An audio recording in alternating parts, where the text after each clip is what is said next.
السلام عليكم ورحمة الله وبركاته. عنوان فيديو اليوم بعنوان حلا بدون فرن.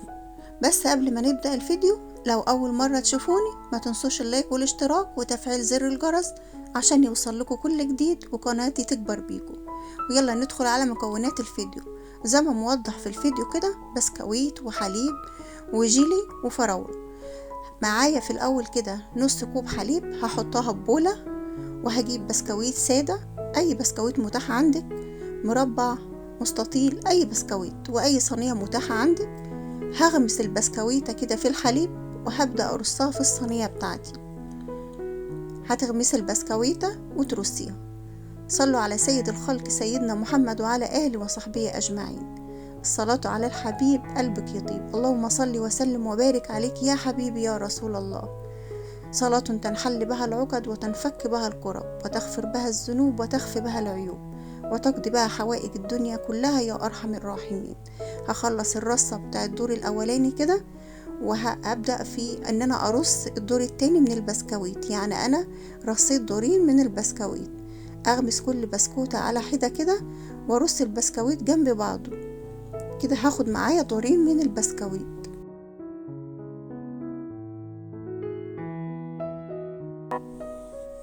هخلص بقى البسكويت كده الدور التاني،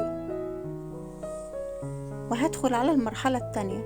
هنعمل بودنج خفيف كده، حوالي نص لتر من الحليب، وهضيف له 3 معالق أو 4 معالق من السكر.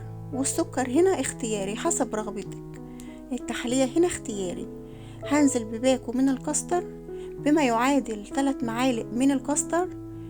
لو انت عندك بقى برطمانات، عاير كده 3 معالق وانزلي بيهم على نص لتر حليب. هتدوبي كده على البارد وتخفقي الكاستر مع الحليب كده كويس مع السكر.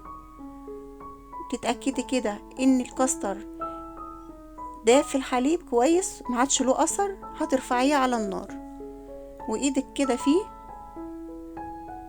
وهدوبه كده لحد ما يوصل لدرجة القوام بتاعته ان هو يتقل. قبل ما يدخل على الفقاعات بتاعته وان هو يبقبق كده، هنزل بذرة من الفانيليا وهقلب كده البودنج معايا تمام. هختبر نضجه كده. هعمل بس كده بصباعي في المعلقة، طالما مرجعش لبعضه تاني خلاص يبقى كده النضج بتاعه تمام. هرفعه بقى من على النار تمام كده، وهنزل بيه على البسكويت اللي انا غمساه في الحليب. هنزل بيه كده بعد ما اخلصه كده واصب على صينية البسكويت بتاعته كلها. هدخله بقى التلاجة يتماسك كده لما نعمل المرحلة التالتة. معايا حوالي نص كيلو من الفراولة، هبدأ اقطعه كده النصفين او القطع برضو اللي انت تحبيها اختياري. تمام كده. هجيب طاسة بقى معايا وهنزل بكيسين من الفراولة اللي هو جيلي الفراولة. معذرة دعواتكم لان انا بمر بظرف صحي والله فالحمد لله. هنزل كده بالظرفين اللي هو الجيل الفراولة، وهنزل بكوباية من المية، مية عادية، وهنزل بمعلقتين من السكر. هدوبهم تماما لحد ما يدوبوا ما يبقاش لهم اثر خالص. هنزل بالفراولة بتاعتي على المكونات دي، مكونات الجيلي. تمام كده. هقلبهم كده مع بعض، اتأكد ان هم اتقلبوا مع بعض، وهرفعهم على النار. تمام. قلبيها بقى كده تقلبتين كده، تاخد بس غلوتين، ولما يظهر ريم على الوش هتبدأي تتخلصي منه وتشيليه. الريم اللي هو بيبقى يجي ابيض ده تتخلصي منه كده. هتدوبيها. الحالة ده بدون فرن وسهل التحضير وسريع. اي نعم هو في 3 خطوات بس، كل خطوة ما بتاخدش لحظات عن الخطوة التانية. تمام كده. هقلبه، وحالة سهل وخفيف والولاد هيحبوه. يعني انا عملته ما خدش اي وقت خالص. كده بدأ الريم يظهر اهوت على الوش. تحاولي تتخلصي منه وتشيليه غلوتين 2 بس كده، وهترفعيه من على النار. تمام كده. وحلى سهل، مكوناته سهلة، يعني ما خدش اي حاجة. كل سنة وانتوا طيبين. كده بدأ يدخل في مرحلة النضج اهوت، او المرحلة اللي انا عايزاها.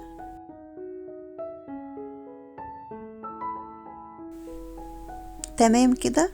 وطبعا انا الخطوة الاولانية اللي هو البسكويت حطيت عليه البودنج اللي انا عملته الخفيف، وحطيتها في التلاجة عشان تتماسك كده مع بعضها. لسه كمان غلوة كده وهشيل الصينية بتاعتي من التلاجة.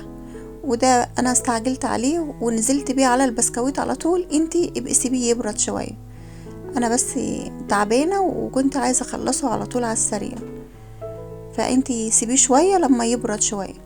هتنزلي بقى بالفراولة بتاعتك كده على الصينية اللي انت عملتيها، اللي هي الطبقة الاولانية البسكويت، والطبقة التانية اللي هي البودنج الخفيف اللي احنا عاملينه. تمام كده.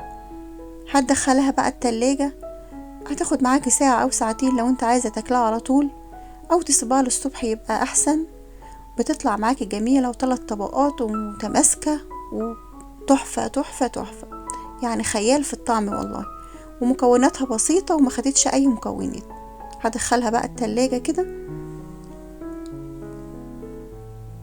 بعد ما طلعتها من التلاجة، انا هنا بقى انا بنتي اللي طلعتها بصراحة، وهي اللي قطعتها. انا ما كنتش قادرة اقوم بصراحة. لها مستقبل.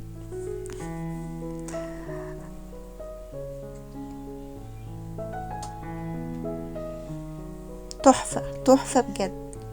اتمنى ان انتوا تجربوا الوصفة، ويا رب يكون الفيديو خفيف ولطيف على قلوبكم. واتمنى تجربوا الفيديو وتقولوا لي في تعليقاتكم. والسلام عليكم ورحمة الله وبركاته.